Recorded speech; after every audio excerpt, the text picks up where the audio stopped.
এ মাসের ১৩ তারিখে আমরা একটি পোস্ট করেছিলাম, বলেছিলাম ৫টি পেনি স্টকে ঘোড়ায় বিনিয়োগ করুন।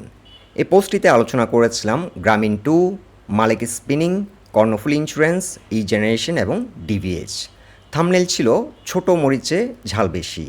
বলেছিলাম একটু ধৈর্য ধরে স্টকগুলোতে ঘোড়ায় বিনিয়োগ করুন। এই পোস্টটিতে প্রায় ৫,০০০ ভিউ হয়েছিল। ফেসবুকেও আমরা এই লিঙ্কটি দিয়েছিলাম, কিন্তু ভিডিওটি কিভাবে ডিলিট হয়ে গেল বুঝতে পারছি না।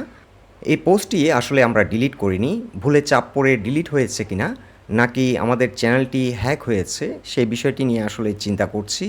যাই হোক, যারা যারা দেখেছেন কমেন্ট বক্সে জানাবেন ছোট মরিচে ঝাল কেমন লাগলো। আমাদের গ্রুপে এখন মেম্বার সংখ্যা হলো প্রায় ২৯০। মার্কেট যদি এভাবে আরও ৩ মাস ধারাবাহিকতার সাথে পারফর্ম করে, আশা করছি মেম্বার সংখ্যা ৫০০ ছাড়িয়ে যাবে। আর যদি ধারাবাহিকতার সাথে আরও ৬ মাস মার্কেট ভালো পারফর্ম করে, সেক্ষেত্রে ধারণা করছি মেম্বার সংখ্যা ১,০০০ ছাড়িয়ে যাবে। গত ৩ দিন ধরে ডিস্কো বন্ধ রাখাতে কিন্তু মার্কেট স্লো হয়ে গেছে। এখন স্টক অবজারভারের গ্রুপে যুক্ত থাকলে কি হয় চলুন একটু শুনে নিই। आप जैसा कोई मेरी जिंदगी में आए तो बात बन जाए। हाँ, बात बन जाए। आप जैसा कोई मेरी जिंदगी में आए तो बात बन जाए। हाँ, बात बन जाए। फूल को बहार, बहार को चमन, दिल को दिल, बदन को बदन, हर किसी को चाहिए तन मन का मिलन। काश मुझ पर ऐसा दिल आपका भी आए तो बात बन जाए। हाँ हाँ, बात बन जाए। हाँ, आप जैसा कोई मेरी जिंदगी में आए तो बात बन जाए। हाँ हाँ, बात बन जाए।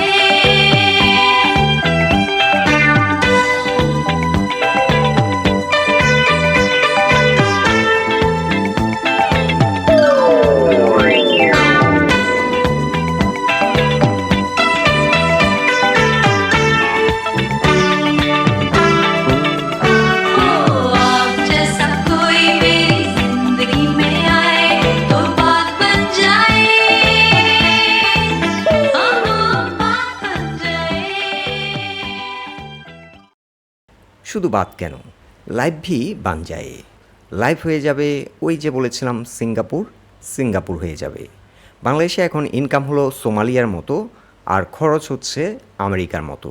কিন্তু স্টক অবজারভারের গ্রুপে যুক্ত থাকলে ঠিক উল্টো হবে। ইনকাম হবে সিঙ্গাপুরের মতো, আর খরচ হবে বাংলাদেশের মতো। এই সপ্তাহে আমরা কিছু স্টকে প্রফিট বুক করলাম। রূপালী লাইফ প্রথমে আমরা বাই দিয়েছিলাম 73 রেঞ্জে, সেল করেছিলাম 84 থেকে 85-এ। আবারও স্টকটিকে আমরা 82 থেকে 83 রেঞ্জে বাইব্যাক করেছিলাম এবং এই সপ্তাহে আমরা সেল করেছি 90+-এ।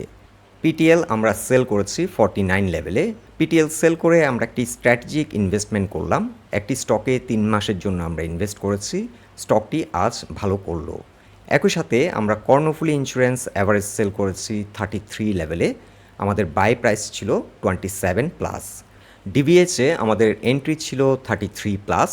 স্টকটি আমরা 50% কোয়ান্টিটি 41 লেভেলে সেল করেছি। স্টকটিকে আমরা আবারও বাইব্যাক করছি। বাংলাদেশ শিপিং কর্পোরেশন এই সপ্তাহে আমরা 112 লেভেলে কিছু সেল করেছি, কিন্তু এখনও আমাদের পোর্টফোলিওর 40% হোল্ডিং বিএসসিতে আছে। গত 3 মাসে আমাদের কয়েকটি পোর্টফোলিওতে বাংলাদেশ শিপিং কর্পোরেশনে গ্রোথ হয়েছে অ্যারাউন্ড 40%, আর কিছু কিছু পোর্টফোলিওতে গ্রোথ হয়েছে অ্যারাউন্ড 30%।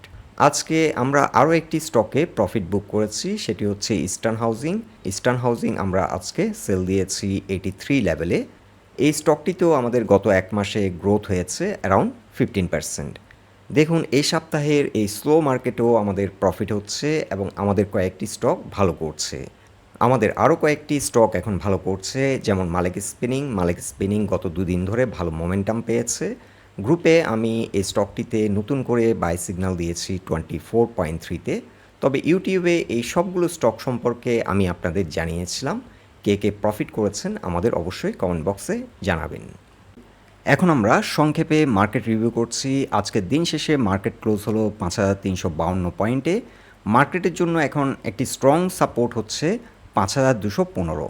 মার্কেট গত 6-7 মাস ধরে এই জোন থেকে বারংবার রিজেক্ট হচ্ছিল, কিন্তু দিস টাইম মার্কেট এই স্ট্রং রেজিস্ট্যান্সটিকে ব্রেকআউট করে ঘুরে দাঁড়িয়েছে, যার কারণে এই রেজিস্ট্যান্সটি এখন মার্কেটের জন্য একটি শক্তিশালী সাপোর্ট হিসাবে কাজ করবে। তবে এর মধ্যে আরেকটি সাপোর্ট আছে মার্কেটে, সেটি হচ্ছে 5,305। এখন বর্তমানে মার্কেট যে পয়েন্টে অবস্থান করছে এখান থেকে দু একটি পসিবিলিটি আছে।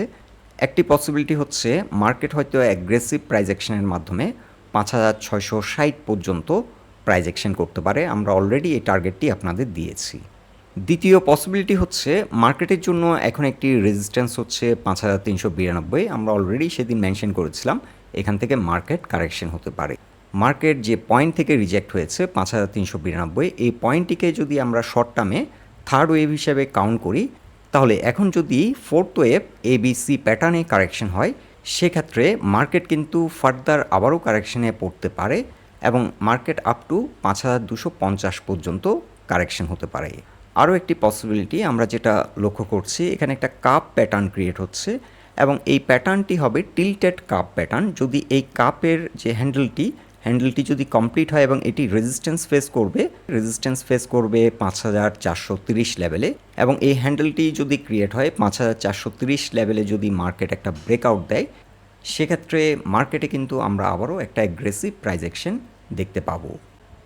এখন মার্কেট কারেকশন দেখে প্যানিক না হয়ে বরঞ্চ ভালো পারফর্মিং স্টকগুলোকে সর্ট আউট করে কিভাবে লো রেটে এন্ট্রি নেওয়া যায় সে ধরনের স্ট্র্যাটেজি ঠিক করুন। এখন আমরা কয়েকটি স্টক মেনশন করছি। স্টকগুলি চাইলে আপনারা ওয়াচলিস্টে রাখতে পারেন। অলিম্পিককে চাইলে ওয়াচলিস্টে রাখতে পারেন। অলিম্পিক বর্তমানে 162তে একটা ব্রেকআউট দিয়েছিল, ব্রেকআউট দিয়ে এখন রিটেস্ট করছে। সো এই স্টকটি 162 প্লাসে যদি আবার ঘুরে দাঁড়াতে সক্ষম হয়, সেক্ষেত্রে নতুন করে এন্ট্রি নেওয়া যেতে পারে। এই স্টকটিতে আমরাও কিছুটা এন্ট্রি নিয়েছি। আরও একটি স্টক আমরা এখন বর্তমানে প্রেফার করছি, এটি হলো ডেল্টা ব্র্যাক হাউজিং ফিনান্স। এই স্টকটি অলরেডি 41 লেভেলে আমরা কিছুটা সেল দিয়েছি, এখন আবারও বাইব্যাক করছি। 41 কিংবা 42 এই রেজিস্ট্যান্স পয়েন্টটি ব্রেকআউট করলে স্টকটি পৌঁছে যাবে 46-এ। তবে লং টার্মে আমরা যে টার্গেটটি আপনাদেরকে দিয়েছিলাম সেটি ছিল 60। সো ফিনান্স সেক্টরে ডিভিএস লং টার্ম ইনভেস্টমেন্টের জন্য একটি ভালো স্টক, এবং এই স্টকটি কিন্তু ভালো ট্রেডিং অপরচুনিটিও বর্তমান মার্কেটে দিচ্ছে। তৃতীয়ত যে স্টকটিকে আমরা প্রেফার করছি এটি হচ্ছে Sonali paper and board mills limited. Sonali paper বর্তমানে একটি সাপোর্ট পয়েন্টে রয়েছে। 151.9 হলো 20 EM এর সাপোর্ট লাইন, এবং এই জোন থেকে এটি ঘুরে দাঁড়ানোর চেষ্টা করছে। আর সোনালী পেপার মোমেন্টাম পাবে যখন 160-র উপর ঘুরে দাঁড়াতে সক্ষম হবে। এখানে একটি প্যাটার্ন ক্রিয়েট হচ্ছে, এই প্যাটার্নটি ব্রেকআউট হবে 159.5 কিংবা 160, এই জোনে ব্রেকআউট হবে। এই জোনে সোনালী পেপার যদি ব্রেকআউট দিতে সক্ষম হয়, সেক্ষেত্রে কিন্তু এই স্টকটিতে একটা সুপার বুলিশ মোমেন্টাম আসবে এবং তখন স্টকটি 180 থেকে 190 পর্যন্ত প্রাইস অ্যাকশন করতে পারে। নাম্বার 4 যে স্টকটিকে আমরা এখন প্রেফার করছি এটি হলো Heidelberg cement Bangladesh limited. Heidelberg থেকে আমরা অলরেডি দুবার প্রফিট টেক করেছি। স্টকটি এখন এন্ট্রি নেওয়ার জন্য ভালো প্রাইস পয়েন্টে অবস্থান করছে। 20 EM এতে সাপোর্ট নিচ্ছে। 20 EM এর সাপোর্ট লাইনটি হচ্ছে 242.1। এখান থেকে হেডেলবার্গ আবারও ইউটার্ন নিতে পারে এবং আপ টু 300 থেকে 350 পর্যন্ত প্রাইস অ্যাকশন করতে পারে। সো এই স্টকটিকেও চাইলে ওয়াচলিস্টে রাখতে পারেন। নাম্বার 6 যে স্টকটিকে আমরা প্রেফার করছি এটি হলো square textile. Square textile recently একটি ব্রেকআউট দিয়েছে 52.4, এবং 52.4-এ ব্রেকআউট দেওয়ার পর কিছুটা প্রাইস অ্যাকশন হলো 53.6-এ ক্লোজ হয়েছে। সো এটিও ইনভেস্টমেন্টের জন্য একটি ভালো স্টক, লং টার্মের জন্য চাইলে ইনভেস্ট করতে পারেন। স্কোয়ার টেক্সটাইলের ক্ষেত্রে লং টার্মে আমরা মিনিমাম 80 থেকে 90 পর্যন্ত প্রাইস অ্যাকশন এক্সপেক্ট করছি। তবে শর্ট টার্মে স্টকটি 58-এ এসে কিছুটা রেজিস্ট্যান্স ফেস করবে এবং এই জোন থেকে রিজেক্ট হতে পারে।